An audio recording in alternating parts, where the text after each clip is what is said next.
इतने ही कोई वाहन आदि का उपयोग करेंगे, इससे ज़्यादा नहीं करेंगे। या कोई रंगीन वस्त्र का त्याग करता, कोई अलंकार का त्याग करता, कोई और भी कई सामग्रियों का त्याग करता है। आहार में इतने ही अन्न लेंगे, इतने ही रस लेंगे, आदि आदि कई प्रकार से त्याग होते हैं। तो ये सब त्याग है भोग की सामग्रियों का। तो इससे अनंत पाप से बच जाता है और उसकी पापों की सीमा हो जाती है और उस पुण्य से आगे उसके बाद चारित्र में वृद्धि होती है, विशुद्धि बढ़ती है और ध्यान भी एकाग्र होता है। इसे सामायिक में अच्छा मन लगता है। इसीलिए परिग्रह परिमाण करके ही, दिशाओं आदि के परिमाण करके ही सामायिक की जाती है। दूसरी प्रतिमा से ही सामायिक क्यों आती है? क्योंकि मन को एकाग्र करने का अच्छा साधन है और मन अगर शांत नहीं होगा तो सामायिक में मन नहीं लगेगा। इसलिए प्रमाण बांधना आवश्यक। कल भी चर्चा चल रही थी तत्पार सूत्र में कि देशावकाशिक लेते हैं। ऐसा भी देशावकाशिक होता है कि हम 1-2 घंटे के लिए इस जगह से उठ के कहीं नहीं जाएंगे। सामायिक के समय पर कोई विकल्प ही नहीं रहता। सब त्याग, बाहर की वस्तुओं का त्याग, उससे कोई मोह भी नहीं करेगा। तो इसमें कितना पुण्य मिलता है, सीमा के बाहर उसके महाव्रतों जैसा व्यवहार हो जाता है। सब पापों का त्याग है। पंचाघाना शेष भावी ने 500 प्रकार के पापों का संपूर्ण त्याग सामायिक के समय स्वाभाविक ही कर देता है। पर जो है मेरे पास यहीं बैठा हूँ इसी स्थान पर, बाकी कुछ भी मेरा नहीं। तो जब भगवान के स्मरण में, मंत्र में, नमोकार जैसे वितराग मंत्र में तत्व चिंतन में लीन होता है तो उस समय उसकी अवस्था कितनी विशेष हो जाती है कि चेलोक श्रेष्ठ मुनिरो ग्रही कदा याचोति भावम। वस्त्र से ढके हुए मुनिराज के समान किसी ने वस्त्र डाल दिया, वे ध्यान कर रहे थे, उनके मन में वस्त्र के प्रति कोई राग नहीं है, वैसी अवस्था उसकी हो जाती है। इतनी बड़ी महिमा है। और त्याग में, बाह्य त्याग में 10 परिग्रह आते हैं, धन धान आदि, और अंतरंग त्याग में मिच्छात कसाय आदि आते हैं। तो ऐसा त्याग बहुत महान है। हम देखते हैं कि कई बार लोग सोचते होंगे मनुष्य ही त्याग करते हैं, लेकिन हमने तो पाया, सुना, पढ़ा कि देखो त्रियंच प्राणियों के अंदर भी त्याग की भावना आ जाती है। संगी पंचेंद्रिय सबको श्रद्धान है कि समूह शरण में 12 सभाओं में एक सभा त्रियंचों की भी है। संगी पंचेंद्रिय त्रियंच वहाँ पहुँच जाते, शेर, गाय है ना, और ऐसे सर्प, निवला भी सब पहुँचते। एक प्राणी जो जंगल में भटक रहा है, क्यों भटक रहा है? क्योंकि गर्मी का समय है और नदी तालाब सूख गए हैं और पत्ते हरियाली सब सूख गई है। ऐसे खड़खड़ आवाज आती है सूखे पत्तों की, छाया मिलना दुर्लभ है। वो प्राणी भाग रहा है, चारों ओर देख रहा है कि मैं भोजन तो कोई बात नहीं, पहले कंठ को तो तर करूं, मेरा कंठ सूख रहा है, कहीं जीवन न चला जाए। भाग रहा है, चारों ओर देख रहा है, पानी नहीं मिल पा रहा है। कल जिस जलाशय में गया था आज देखा तो पानी नहीं रहा, और भी प्राणी आते हैं पीने के लिए, सूख गया। क्या किया जाए? तो पानी नहीं मिल रहा था उस प्राणी को, लेकिन उसको एक जगह जिनवानी मिल गई। कैसे मिल गई? ऐसी पुस्तक रूप में नहीं मिल गई। एक शिला पर मुनिराज विराजमान थे और कुछ भक्त लोग जंगल में जाकर उनकी वाणी को सुन रहे थे। तो उस प्राणी ने भी उनकी वाणी को सुना, पीछे बैठ गया, भूख प्यास को बुला दिया। जब ये सब प्राणी शांत बैठे हैं तो मैं क्यों ना बैठूं, मैं भी शांत बैठ जाऊं। वास्तव में किसी शांत व्यक्ति को देखने से अपन को भी शांति मिल जाती है। निमित्त का प्रभाव तो पड़ता ही है। रोते को देखकर रोना आता, हंसने को देखकर हंसना आता है। शांत व्यक्ति को देखकर के अपन को शांति मिलती है। भगवान के सामने जाते हो अपने आप भगवान जी से बैठ जाते हैं। परिणाम है इस प्रकार। और भी साधुओं के पास जाते हैं तो भी हमारा मोह छूट जाता है और हम थोड़ी देर के लिए संतोषी बन जाते हैं। इस प्रकार से महिमा है कि त्याग की महिमा है। वहाँ पर वह बैठ करके भगवान की वाणी सुन रहा था और महाराज जी समझा रहे थे कि सबको अष्टमूल गुणों का पालन करना चाहिए, हिंसा, झूठ, चोरी, कुशील, परिग्रह को छोड़ना चाहिए, कम से कम स्थूल रूप से छोड़ें, श्रावक हैं तो, और मद मधुमांस का सेवन नहीं करेंगे। इस प्रकार अष्टमूल गुण हो जाते हैं और प्रत्येक अहिंसा के उपासक को धर्म के अनुकरण करने वाले को कभी भी ऐसे सूर्य अस्त हो जाए तो, ये सूर्य अस्त हो जाए तो भोजन भी नहीं करना चाहिए, पानी भी नहीं पीना चाहिए। इशारे से बता रहे थे क्योंकि वह प्राणी भी बैठा था, अगर भाषा ना समझ पाए तो इशारा तो समझेगा ये सूर्य है, इसका अस्त हो गया तो भोजन भी नहीं और पानी भी नहीं। उस प्राणी को क्योंकि संगी पंचेंद्री था तो कई बार तो जाति स्मरण भी हो जाता है, पूर्व जन्म का ध्यान भी आ जाता है, कुछ पुण्योदय रहता है। चारों गति में अवधि ज्ञान भी बताया गया है। अब क्या हुआ उसको नहीं मालूम। उसने ये बात समझ ली कि गुरु कह रहे हैं कि रात्रि में भोजन नहीं करना, पानी भी नहीं पीना है, तो वह क्या करता है, मन में संकल्प कर लेता है कि मुझे यह संकल्प बहुत अच्छा लग रहा है, मैं भी चाहे जीवन का अंत हो जाए मैं रात में पानी नहीं पीऊँगा, भोजन तो करने की बात ही नहीं है, आज सब मैंने त्याग कर दिया। गुरु ने कहा ऐसा त्याग करने से उसकी गति ऊर्ध्व गति हो जाती है, वह स्वर्ग आदि में जाता है, सुख को पाता है। उसने सब समझ लिया और उसने संकल्प कर लिया, चलो भगवान की वाणी है, गुरु ने बताई है, उसे श्रद्धान हो गया। हो सकता कितना पुण्य का उदय आया है उसका, निकट भक्त होगा, वहां से चल देता है, फिर पानी की खोज कर रहा है। दिन ढल गया है, थोड़ा सा दिन है, देखता है अभी तो दिन है, चलो एक बावड़ी मिल गई, इसमें देखते हैं पानी होगा, बहुत गहरी लग रही है, सीढ़ियां लगी हैं, तो वह उतरता है नीचे, उतरते उतरते उतरते बिल्कुल नीचे पहुंच जाता है, पानी तो दिख गया, लेकिन गुरु की वाणी भी याद आ गई, रात में मुझे पानी भी नहीं पीना। लगता है यहाँ अंधेरा सा छा रहा है, रात हो गई होगी। फिर ऊपर आ जाता है, ऊपर आके देखता है अरे अभी तो दिन है, चलो फिर से चल। फिर गया, बहुत नीचे जाना पड़ता है ऐसे घूम घूम के सीढ़ियों से, अब तो और अंधेरा छा गया, अरे भैया अब तो डूब गया होगा सूर्य। फिर आता है, अरे थोड़ा तो है, फिर जाता तब तक और अंधेरा,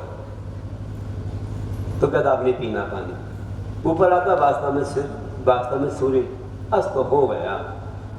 उसने कहा बस मेरा नियम यही था कि सूर्यास्त होने के बाद मैं पानी भोजन कुछ भी।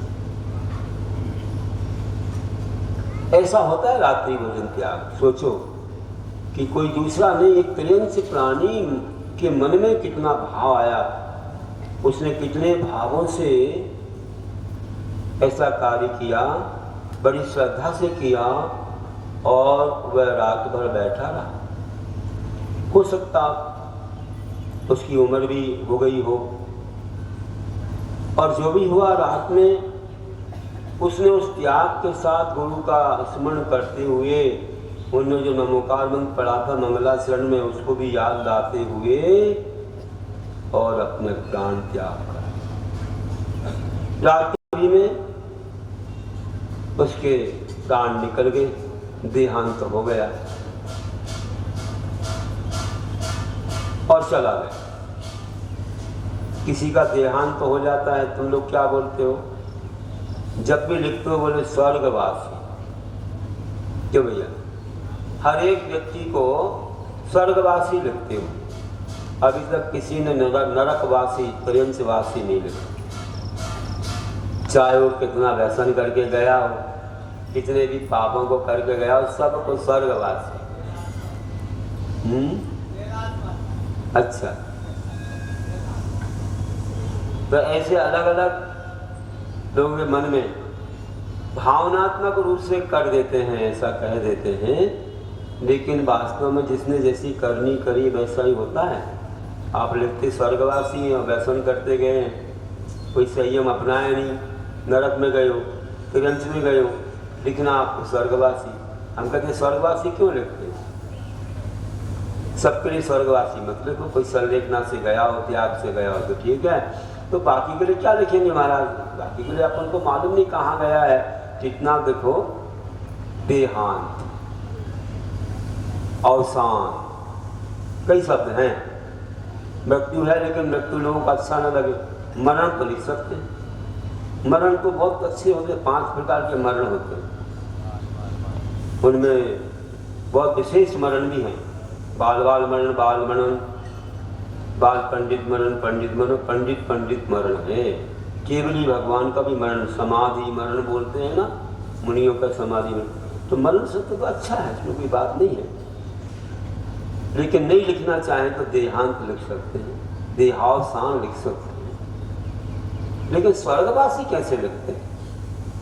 आपने अवधि ज्ञान से जान लिया हो तो कोई बात नहीं, किसी मुनिराज ने बताया अवधि ज्ञान से तो कोई बात नहीं, ठीक है, चिंतन करना इसमें।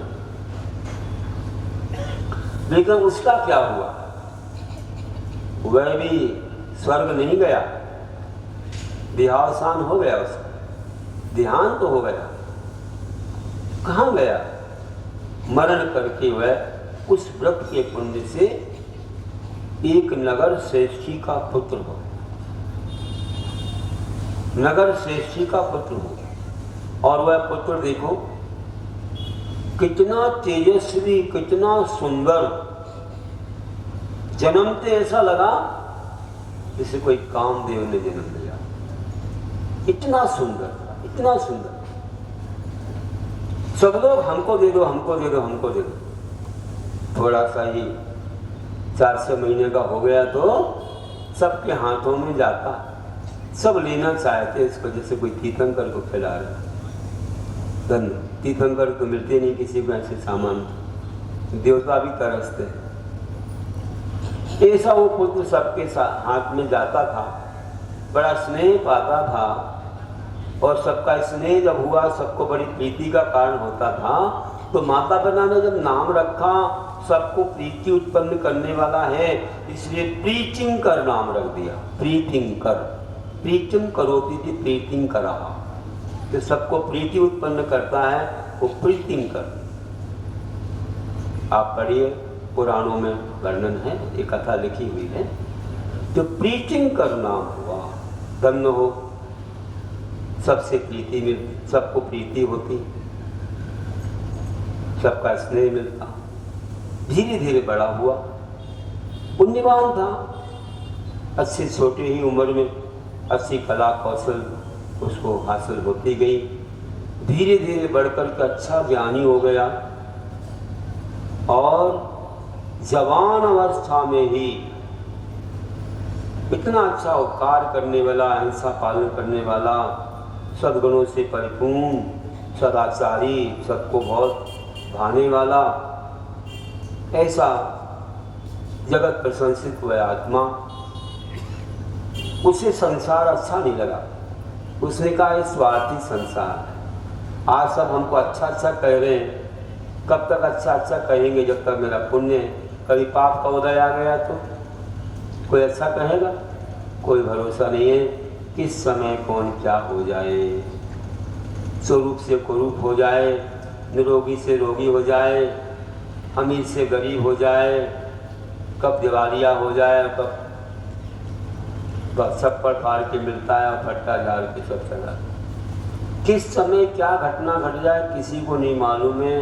इतराना नहीं, अभिमान नहीं करना, क्योंकि कर्म है, कर्म का कोई भरोसा नहीं। सुबह का और शाम को क्या कोई भरोसा।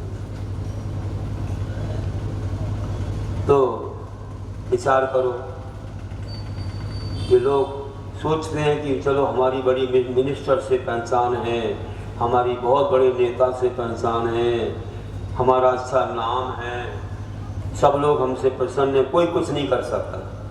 बड़ी रह गई सब पहचान, सब रखा रह गया जब मोबाइल ही बंद हो गए, मोबाइल ही छुड़ा लिए गए, एकदम आ गए सब लोग घर पर। पहले पुलिस की गाड़ी आगे चली, पीछे से ऑफिसरों की गाड़ी आ गई, घर के सामने रुक गई।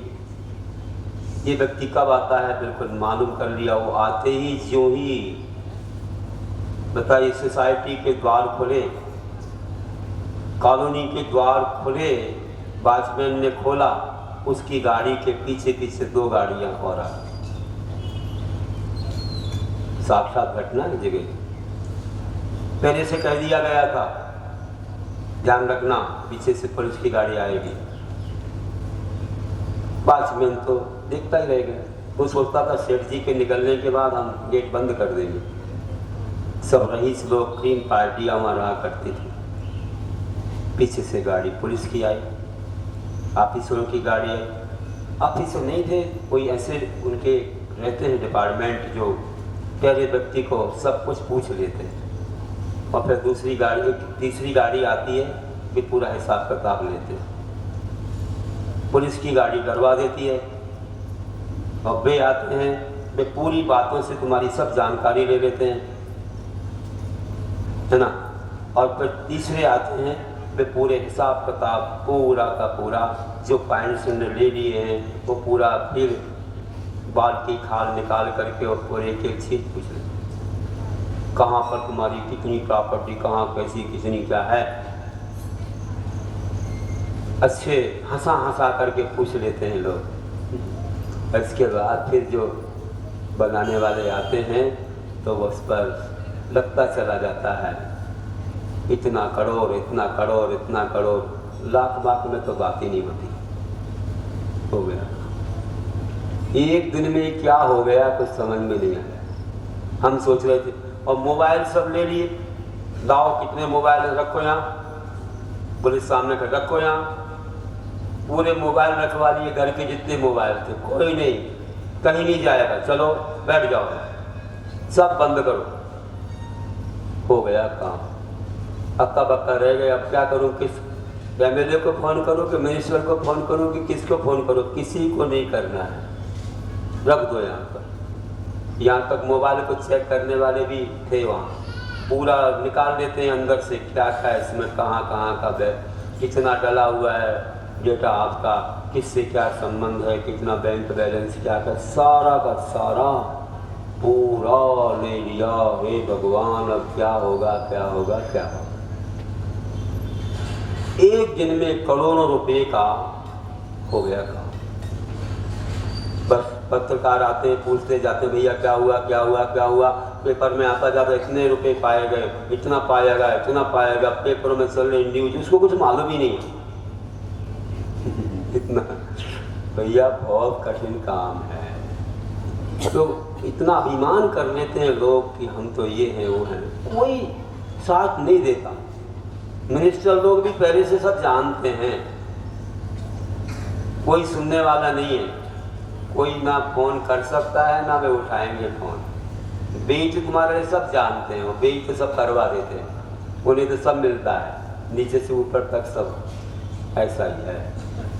तो बंधु बड़ा गड़बड़ काम है, कर्म की बड़ी बलिहारी। और पुण्य उदय चलता तो किसी को ध्यान ही नहीं आता है कि कौन क्या कितना आगे बढ़ रहा है, कहाँ जा रहा है, क्या हो रहा है, कितना धन कितना पैसा हो, क्या कुछ भी ध्यान नहीं आता। और जिस समय पाप कर्म का उदय आता है तो भैया सब लोगों की नज़र उसी तरफ। इसलिए अभी कुछ नहीं आया है, अभी तो अपन लगा सकते हैं। देखो ये अवसर यहाँ अच्छा दिया जा रहा है, इसमें लग गया तो लग गया, देखो कहाँ गया तो मालूम नहीं है। त्याग धर्म का दिन है, कर दो त्याग भैया, और नहीं तो हम नहीं जानते कि कहाँ चला जाएगा। कुछ चला जाएगा उससे कुछ पुण्य नहीं मिलेगा, और इसमें चला गया तो हमेशा के लिए तुम्हारे खाते में हो जाएगा, जन्मों जन्मों तक तुम सुखी। एक छत्र देता है, भगवान पर छत्र लगाता है ना, तो परंपरा से बोलते आए हैं कि वो राजा बनता है, अगले जन्म में वो राजा बनता है। और राजा अगर एक छत्र का त्याग करता है ना, दीक्षा लेता है, तो केवल ज्ञान के बाद उसके बाद उसके ऊपर 3 छत्र लगाए जाते हैं, जो 70 लगाते हैं, 3 लोग का स्वामी हो जाता है। इतनी बड़ी महिमा है दान की, बहुत बड़ी। इसलिए सोचो विचार करो। मैंने तो एक दिन कहा था, एक व्यक्ति ने 1 करोड़ रुपए की मूर्ति दी, बहुत बड़ी विशाल मूर्ति बनवाई। तो पूछा भैया कितने में बनी? बोले कुछ लगा ही नहीं मेरा। कुछ लगा? अरे लगा तो होगा, कैसे बोल रहे हो? नहीं कुछ नहीं लगा। झूठ बोल रहे हो, फ्री में आती क्या? नहीं महाराज जी, हम इसी भाषा में कहेंगे आपको क्यों झूठ बोले, हमारा कुछ भी नहीं लगा। तो क्या हुआ? बोले महाराज जी जो लगा तो था, लेकिन हमें उसका कोई एहसास ही नहीं हुआ, कोई महसूस नहीं। क्यों? हम वहां दान दे के आए और घर आ नहीं पाए, और सोने के दाम बढ़ गए, और हमको इतना फायदा हो गया, उससे और ज्यादा फायदा हो गया, तो हमारा कुछ लगा ही नहीं। देखो ये दान की महिमा। इसलिए बंधुओं, दान की महिमा है, पुण्य बढ़ता है, कहाँ से लाभ हो जाता किसी को मालूम नहीं पड़ता है। यहाँ इतने लोग बैठे हैं, उनने कभी दान दिया होगा, उनसे पूछो कि तुम्हें कोई घाटा हो गया, तुमको कोई कष्ट हो गया? कुछ नहीं है, सबको आनंद है, और सब और बढ़ जाते हैं आगे आगे। जब से यहाँ मंदिर बने, जब से यहाँ पर इतनी सारी वेदियाँ और भगवान हुए, तो बढ़ते ही जा रहे हैं लोग। इतना नगर बढ़ गया, सबकी बिल्डिंगें पक्की हो गई। हम तो अशोक नगर को पहचान नहीं पा रहे थे जब हम आए, ये अशोक नगर है, फिर छोटे छोटे मकान थे, कुछ खप्पर वाले भी दिखते थे, तो कोई खप्पर वाले दिखते ही नहीं है, और इतने डबल हो गए, इतने बढ़ गए आगे। मैंने सोचा वाह, अशोक नगर कहाँ से कहाँ पहुँच गया। 2005 में क्या था, और आज इतना समय हो, 2023 साल, इतना विकास हो गया लोग। तो ये सब पुण्य से हुआ। आप दान देते रहते हैं, पूजा ऐसा करते हैं, व्रत नियम पालते हैं, सब बढ़ता ही जाता है, कमी तो होने वाली ही नहीं। तो बंधुओं, ऐसे महान शुभ अवसर मिलते हैं। तो हम त्याग धर्म के दिन सुन रहे हैं कि वह व्यक्ति, देखो सेठ के यहाँ पुत्र हुआ, इतना सुंदर था, सबको भाने वाला था, सब लोग स्नेह करते थे। किसका पुण्य था उसे नहीं मालूम, किसका ये पुण्य है। उसने रात्रि भोजन का त्याग किया, पहले जन्म में रात्रि भोजन का त्याग किया था, पानी भी नहीं पिया था, और आज इतना वैभव है उसके पास, खजाने भरे हैं कि राजा तो नहीं, लेकिन राजा जैसा वैभव कम नहीं, बहुत अच्छा महल है, सब प्रकार की सुख सुविधाएं, खेती किसानी, बहुत धन धान्य से परिपूर्ण है, ऐसा वैभव था। और वह पुत्र सबका स्नेही होकर के जवानी में अच्छे गुणों से संपन्न होकर के, और कहता है कि संसार में क्या रखा है, ये सब स्वार्थी संसार है, भरोसा नहीं जीवन का कब क्या घट जाए। इसलिए आज तो जवान दिख रहे हैं अच्छे, कल बूढ़े हो जाएंगे, चेहरे पर झुर्रियाँ आ जाएंगी, शरीर कुमला जाएगा, कमर झुक जाएगी, पैर काम नहीं करेंगे, उठना बैठना कठिन हो जाएगा, फिर तो एक समय क्या लेटे ही रहना पड़ेगा, सैया से नीचे नहीं आ पाएंगे, कोई खिलाने वाला भी नहीं रहेगा, हाथ से खाना भी मुश्किल हो जाएगा, मक्खी भगाने वाला कोई नहीं रहेगा, अंत में धर्म सुनाने वाला भी कभी कोई नहीं रहेगा। तो हम क्या कर लेंगे, किसको बुला लेंगे? अरे बोलना ही नहीं होगा मुख से तो क्या कर लेंगे। और अच्छा ये होगा कि शक्ति रहते ही घर छोड़ देंगे, तो जवानी में छोड़ेंगे तो तपस्या कर लेंगे, खूब कर्मों को काट लेंगे, जन्मों जन्मों के कर्मों को काट लेंगे, तो मल्लीनाथ भगवान के समान जल्दी केवल ज्ञान हो जाएगा। 6 दिन में हो गया दीक्षा लेते ही। आदिनाथ को 1000 वर्ष लगे, भगवान महावीर को 12 वर्ष लगे। उनने जल्दी त्याग नहीं किया होगा, पहले ज़्यादा कर्म रहे उनके, ज़्यादा कर्जा चुकाना था तो समय लगा। और मल्लीनाथ भगवान को 6 दिन। तो जवानी में ही हम अच्छा तब कर लेंगे तो कितना अच्छा होगा। पहले तो जंगलों में रहते थे, कितनी तपस्या होती थी, आज तो शहरों में रहना पड़ रहा है। साधुओं को फिर भी अपने 28 मूल गुण, फिर भी वे अपनी तपस्या, त्याग, नियम, संयम में मस्त रहते हैं। सावकों को नहीं कि दिन भर सावकों के बीच, उन्हें तो अपनी सामायिक, स्वाध्याय, मौन आदि से ये रहता है, तो वे अपनी साधना करते रहते हैं। आते हैं लोग, हमें भैया भक्ति करना, अरे भैया हमें सामायिक तो करने दो। अच्छे खड़े खड़े सामायिक कर रहे हैं महाराज, अपने ध्यान में लीन हैं, कोई अपने स्वाध्याय में मौन के साथ स्वाध्याय कर रहे हैं, तो अपनी तपस्या में लगे हुए हैं। आपके बीच रहने से थोड़ी ऐसा है, हम तो मंदिर में रहते हैं, धर्मशाला में रहते हैं, और थोड़ी देर को यह मिलता है अवसर लोगों को कि साधु सामने आते हैं, हमेशा नहीं। उनका भी एक समय रहता, आपको भी नहीं आना चाहिए कि भाई 12 बज गया अब मत जाओ साधु के पास, अब नहीं जाना। अब तो कोई भैया लोग ब्रह्मचारी हैं, रहें, सेवा को रहना तो रहें, क्योंकि क्या आवश्यकता है। फिर चलेंगे 3 बजे महाराज जी का मौन पूरा होगा, फिर चलेंगे, है ना। अभी और भी अब नहीं जाओ भैया, 9:30-10 बज गया, अब नहीं जाओ, महाराज जी को विश्राम करने दो, सुबह जल्दी उनकी 3 बजे सामायिक वगैरह प्रारंभ होती, प्रतिक्रमण मत जाओ वहाँ पर, क्योंकि तुम तो दिन में सो जाओगे, महाराज जी क्या करेंगे। तो उनको तो अपनी चर्या था, तो अब मत जाओ। सुबह जब उनके सब कार्यक्रम हो जाएंगे फिर अपन चलेंगे, आशीर्वाद लो, दर्शन करो आदि आदि। स्वाध्याय चल रहा है तो पीछे पीछे बैठ जाओ आकर के और अच्छे से ज्ञान प्राप्त करो। ये उनका जीवन है, तो अपन को दर्शन भी मिलता है, उनका भी चलता है। अब रही बात तो शहरों में रहने के बाद अब थोड़ा बहुत लोग प्रभावना के निमित्त कुछ करते हैं। भैया प्रभावना करना है, तुम्हारा से आशीर्वाद लो, दान धर्म की बात हो, प्रभावना की बात हो, हमारे यहाँ की सब चीज़ें प्रभावना और जगह भी जो है ना लोग चर्चा करते हैं, आते हैं। यहाँ विमान जी होंगे, सब रिश्तेदार आएंगे तो बहुत अच्छे से देख के जाएंगे, सो बड़ी प्रभावना करते हैं आप लोग। ऐसे ही लोगों को बैठने की सुविधा और उनको धर्म ध्यान की सुविधा करते हो, तो अन्यत्र भी लोगों को ऐसे धर्म का जो प्रभाव है वह देखकर जाके वहाँ बताने का सौभाग्य मिलता है। वे भी आप जैसे कुछ करने का प्रयास करते हैं कि जितनी बड़ी समाज है, उन लोगों ने अच्छे से समय निकाला, सब किया, तो हम भी कुछ करें। हम जितना कर पाएंगे तो आपसे वे लोग भी कुछ सीख करके जाते हैं।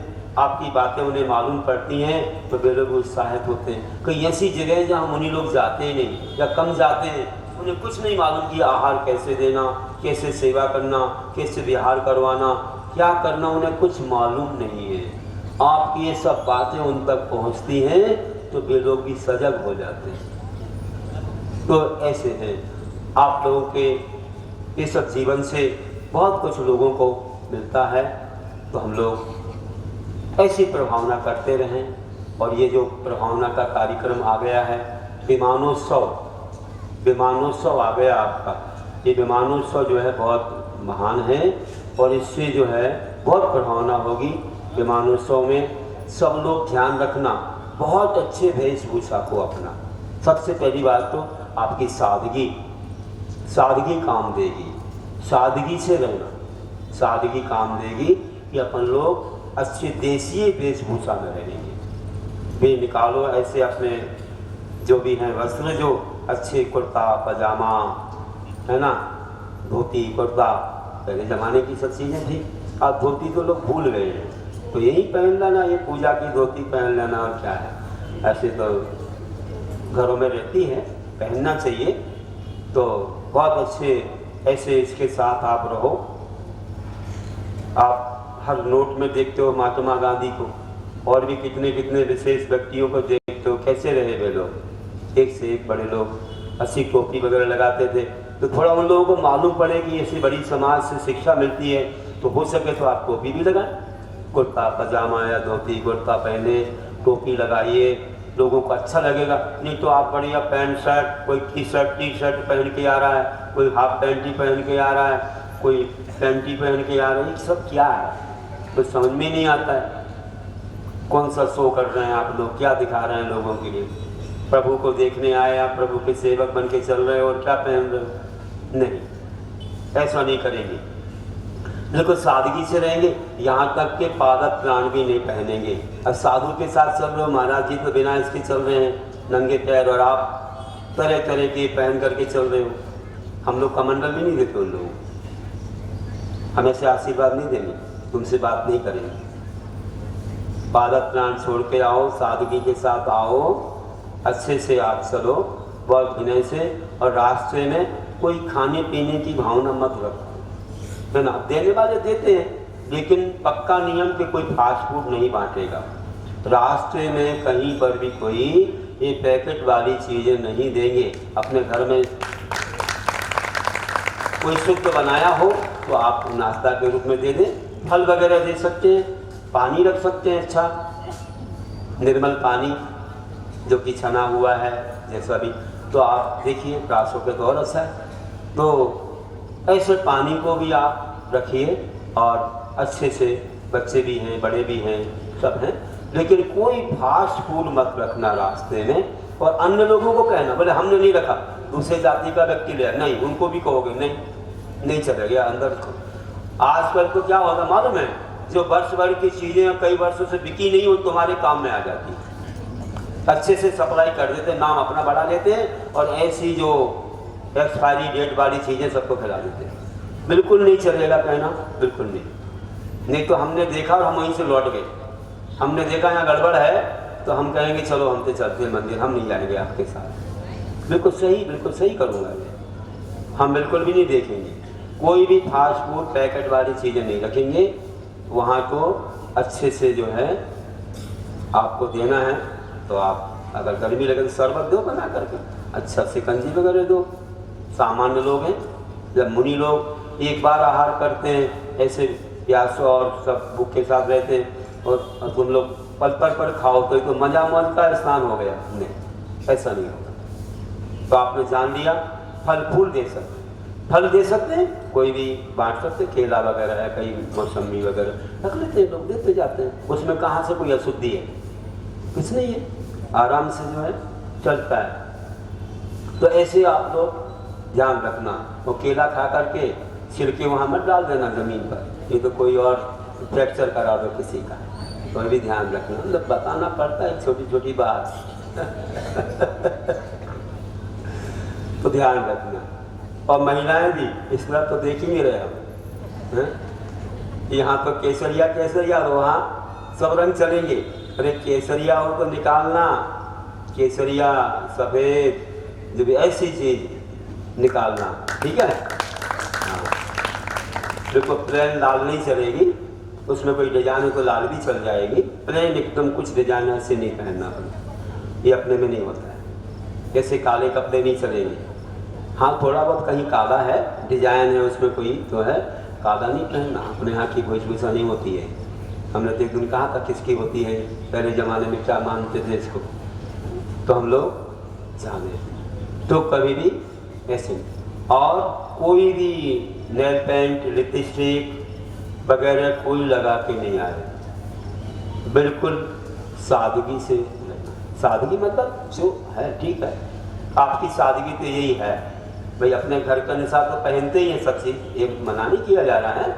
मतलब वो वाले की जो अलग प्रकार की फैशन होती है फिल्मी टाइप में, और दूसरी कई दूसरे टाइप में, वो नहीं करते। तो अच्छे से, अब ऐसे तो आप लगाए रहते हैं, मेहंदी लगाए रहते हैं, कोई लोग अच्छे अपने आभरण पहने रहते हैं, अच्छे वस्त्र पहने रहते, उसकी कोई मनाही नहीं है, लेकिन बच्चों को भी कहना जीन्स वगैरह पहन के नहीं चलना है। बोलो तो सही, हमारा क्या जाता है, बोलने में कुछ जाता है, क्यों प्रमाद करना है, बोलना बच्चों को नहीं। देखो अपना धर्म का अवसर है, अपन को ऐसे नहीं, अच्छे वस्त्र पहनो, बढ़िया अपने देसी वेशभूषा में रहो। हाँ, ब्यूटी पार्लर मंत्री जी बोल रहे हैं ब्यूटी पार्लर जाकर नहीं आना है कि तुमको अच्छे सज करके आना है। कोई शादी का मौका है क्या? कुछ नहीं, सब जानते हैं, सब चीजें कलाएं सबके पास है। तो चलिए, आज तो कहा था कि समय चाहिए हमको, तो मैं अपनी कथा को जल्दी से कर देता हूँ कि प्रवचन का तो बोल रहा हूँ कि कितना अच्छा, इन्हें कहा भी था कि महाराज जलूस के बारे में जरूर बताना। तो अपन लोग ऐसे चलेंगे और सहन करना, थोड़ा कुछ पहन के नहीं आए पैरों में, पादा प्राण तो अच्छा है, ऐसे चलना, थोड़े सहन करना, सब अच्छा होता है। तो बहुत अच्छा, हम भी आएंगे और आप लोगों को आशीर्वाद देंगे। जितना हो सके उतना, और भी अपने हाथ में कलश ले लें या कोई भी अच्छी चीज़ ले लें, ऐसा भी ले सकते, चावल भी। कुछ लोग इतनी संख्या में नहीं रहते, लेकिन जो अपने घरों के सामने चौक वगैरह फूटते हैं लोग, कलश रखते हैं, कोई दीप रखते हैं, ऐसे बढ़िया से ऐसे करना चाहिए। तो ये सब चीज़ें हैं। अच्छे नारे, अच्छे जयकार, अच्छे अगर ध्वजाएँ हों तो अच्छी केसरिया ध्वजा, अपने और भी पंचरंगी ध्वजाएँ लगाएं अपने घर के सामने, घर के ऊपर, ऐसी प्रभावना होनी चाहिए। बहुत अच्छा है। तो आपको आप जो करोगे वो आपके परिजनों को, रिश्तेदारों को देखने को मिलेगा कि आपने क्या सीखा महाराज जी के सामने। ये नहीं कि भाई कहीं चाट पकौड़ी का ठेला रखा है, खाने लग गए कहीं भी, ऐसा नहीं करना। अशुद्ध वस्तु पूरे 10 दिन तो पुण्य कमाया, तो जाके आलू प्याज खाने लग गए, ऐसा नहीं, सब गंवा दोगे तुम ऐसे। अभी अच्छा हुआ कि नहीं तो रातों रात ये चलते थे ना, बहुत झांकियाँ, तो कितना लोग कुछ भी खाते पीते थे। अच्छा हो गया, दिन में करो, दिन में झांकी निकालो ना। तमोय में हमने देखा महावीर जयंती पर हर मंदिरों से एक झांकी आती है, और सब शामिल होते जाते महावीर जयंती पर, और जाकर के एक मंदिर के सामने वहाँ पहुँचते, पूरी लाइन लगती है और उस पर प्राइज भी मिलती, किसकी प्रथम द्वितीय तृतीय, ऐसा देखते कितनी किसकी झांकी कितनी अच्छी है। सब मंदिरों से करीब 25-26 मंदिर हैं, तो सब मंदिरों से झांकियाँ तरह तरह की निकलती हैं। तो ऐसे दिन में ही होता है, लेकिन रात को, दिन में ही सब लोग शामिल होते हैं, अपराध सुबह ही होता है। तो नसिया मंदिर के पास आकर के अभिषेक होते हैं, बहुत बड़ा पंडाल बनता है। और एक बार तो उसी पंडाल में, उसी जगह, मतलब उसी ही दिन हमारे एक महाराज की दीक्षा हुई, महासागर महाराज की, मतलब महावीर जयंती जो, तो वहीं वे दूल्हा बन के आए उसी पंडाल में जब दीक्षा के लिए दमोह में। तो बहुत अच्छा माहौल था। यही कह रहा हूँ कि ऐसे आप लोगों को करना है, तो कुछ कह दिया मैंने। अच्छे सभी की ड्रेस अपनी अपनी युवाओं की है, सब है, सबकी, बच्चों की, सबकी तो निश्चित प्रभावना होगी। बाहर से आने वाले देखेंगे, बहुत अच्छा लगेगा। महिला मंडल अपने अपने परिधान में, अपने उसमें आए, बहुत अच्छा लगेगा। चलिए, तो कह रहा हूँ कि, और बाकी इतना कहता हूँ कि कोई भी ऐसे बड़ी बड़ी महिलाएं वगैरह हैं, तो ऐसे जहाँ कहीं नृत्य नहीं करना है अपन को। कई लोग नाम भी रखते हैं कि अरे कहीं भी कुछ करने लगे, अपने शरीर को भी संभाल के रखो, कैसे मर्यादित रहना है। नहीं तो कई लोग नाम रखते हैं, बोल भी दिया एक व्यक्ति ने, बोले हमारी महिलाएं तो ऐसे रास्तों में कभी नहीं ऐसे करते हैं, ऐसे कोई लोग बोलने लगे। तो ऐसा नहीं, प्रभु की आरती कर रहे हैं तो क्या, प्रभु को चामर ढो रहे, आरती कर रहे हैं, ऐसे हाथ जोड़ के करो, चामर ले लो और ऐसे कि विनय से करो। ऐसे नहीं कि जैसे कहीं और लौकिक जगह पर करते, ऐसे आप डांस करोगे तो अच्छा नहीं लगेगा, वैसा नहीं करना। कोई अच्छे हाथ में कुछ उपकरण लेकर के जो भी है चलना चाहिए। तो कह रहा था कि ऐसे व्यक्तित्व ने क्या किया, देखो इतना उसको चिंतन आया, और उसने चिंतन के साथ में संसार की असारता को देखते हुए कि संसार में कोई भरोसा नहीं है, हम जल्दी से अपना कर्तव्य कर लें। उसने भरा हुआ घर, इतना धन वैभव, सब कुछ त्याग करके और बीटिंग करने दिगंबरी दीक्षा को धारण कर लिया। ऐसे महान मुनि बन गए, घोर तपस्या की, और उसी जन्म में सारे कर्मों का क्षय करके मोक्ष को पा लिया। ऐसा कौन? प्रीतिंकर, जिसने पूर्व जन्म में रात्रि भोजन छोड़ा था, उसको एक जन्म में मोक्ष मिल गया। कितनी बड़ी प्रभावना रही, कैसा शरीर मिला, ऐसा कामदेव जैसा रूप मिला, सब धन वैभव मिला, और सब छोड़ करके उसने मुनि दीक्षा लेके और मोक्ष प्राप्त कर लिया। ऐसी कथा पुराने पढ़ते हो तो देखो, उसने पानी भी नहीं पिया। आजकल लोग बोलते हैं रात्रि भोजन क्या, बोले फिर इसके बाद क्या खाएंगे? कोई पानी पीता, कोई दूध पीता, कोई और पीता, कोई ड्राई फ्रूट्स खाता, काजू किशमिश बादाम, कोई हलवा, कोई सिंगार पाक, ये सब क्या है भैया? आप रोटी की जगह और गरिष्ठ खा रहे हो। तो नहीं, ऐसा मत करो, क्योंकि इसमें असंयम हो जाता है। अपन त्यागें, थोड़ी भूख को सहन करें, तब तो बात है। नहीं भी है तो सिंपल आप शाम को पैसे ले लेते हो, अच्छे से भोजन कर ही लेते हो। भूख को क्या, भूख का कोई डर नहीं है, भूख की कोई बात नहीं है।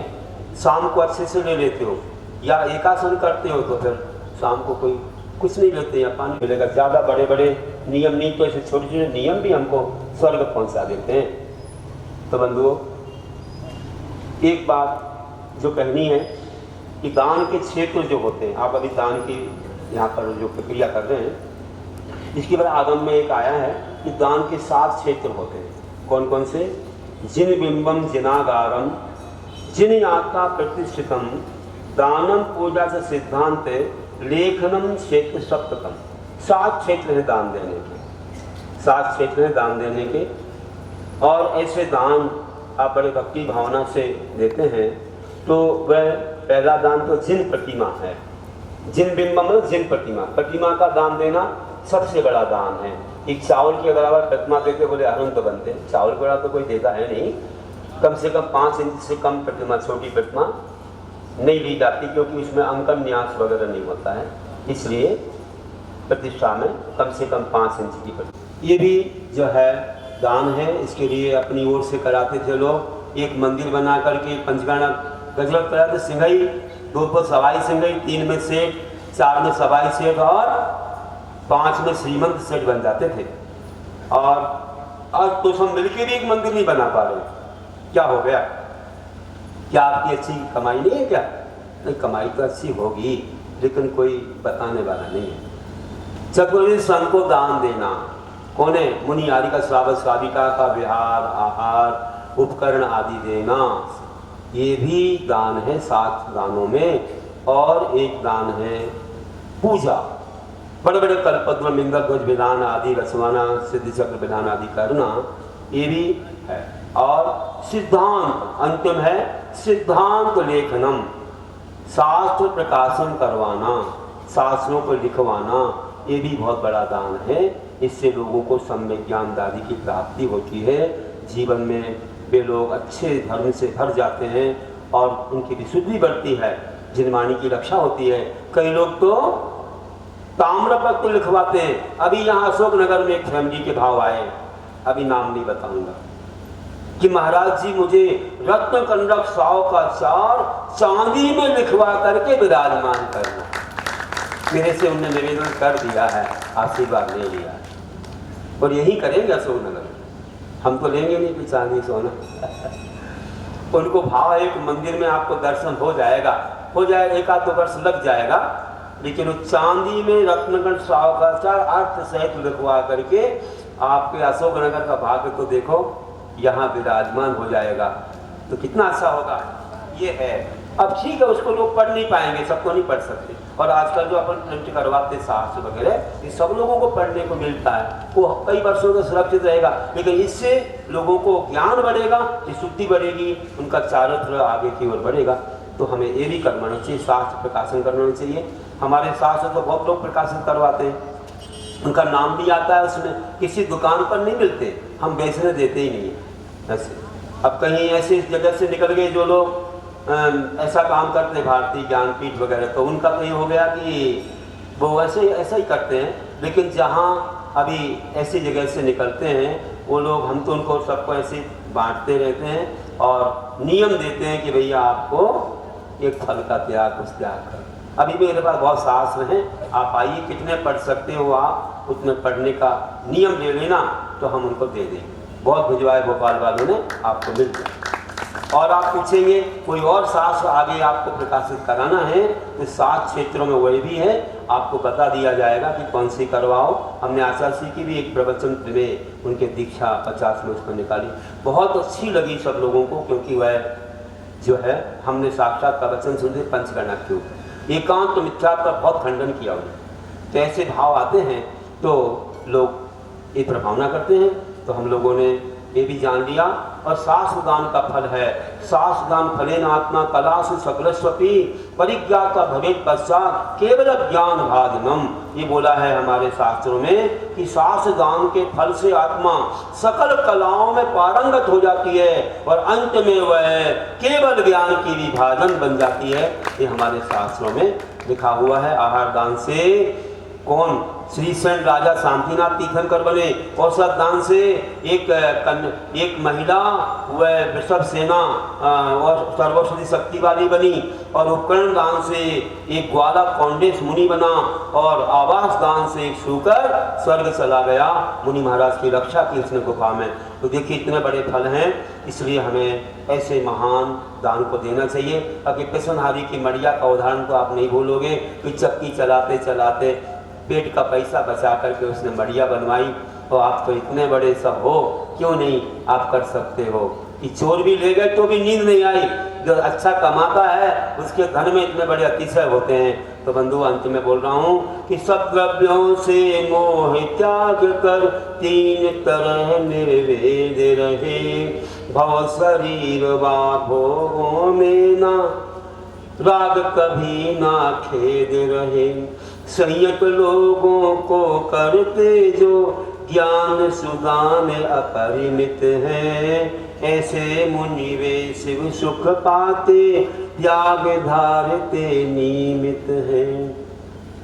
और ताजी कविता है, अल्प त्याग भी स्वर्ग के सुख को, अल्प त्याग भी स्वर्ग के सुख को देता भविजन पहचानो, निर्भय होकर बस संयम को धारो होए सुगति जानो, निर्भय होकर बस संयम को धारो होए सुगति जानो। कर्म निर्जरा गुण श्रेणी हो, कर्म निर्जरा गुण श्रेणी हो, आत्मसिद्धि जब होती, बड़े ध्यान सम्यक व्यक्ति का, बड़े ध्यान सम्यक व्यक्ति का विधि अंजन को जो धोती, बड़े ध्यान सम्यक व्यक्ति का विधि अंजन को जो धोती, विधि अंजन को जो धोती। बोलिए उत्तम त्याग धर्म की। आप लोगों ने कुछ त्याग किया कि नहीं किया बता दो? किया? कम से कम अपने एक कहानी सुनी ना, किसकी है? आचार्य श्री ने मुक्तागिरी में सुनाई थी। एक सियार की कहानी सुनी जो तीर्थंकर बना, पानी भी नहीं पिया। हम चाहते हैं कि आप लोग कम से कम जीवन में रात्रि भोजन में एक लिमिट बना लो कि हम क्या लेंगे क्या नहीं लेंगे, कितने बजे तक लेंगे। कुछ ना कुछ हम किसी क्षेत्र में सियार से तो छोटे नहीं है ना भैया? कौन कौन नहीं रात्रि भोजन करते हैं और कौन कौन नहीं करेंगे, एक लिमिट से आप कर लो कि इतने ये नहीं खाएंगे वो नहीं खाएंगे और कितनी देर के बाद नहीं खा। हाथ उठाओ जल्दी, अगर आशीर्वाद देना हो जल्दी हाथ उठाओ। रात्रि भोजन त्याग जिनका वे भी उठा दो और जो कर रहे हैं वे भी उठा दो, पूरे लोग उठाओ, आशीर्वाद नहीं मिलेगा नहीं तो। हाँ उठाओ, अच्छे से उठाओ। बहुत बढ़िया बहुत बढ़िया बहुत बढ़िया, चलो आशीर्वाद है। और कुछ ना कुछ आज दान को देना है, थोड़ा हल्का होना है। आपके सामने बहुत माल है, जो भी आप करना चाहो तो करना। अपने मंदिर का अच्छा बहुत विकास हो और खूब अच्छे अच्छे साधन मंदिर में रहें, जिससे सबका मन लगे।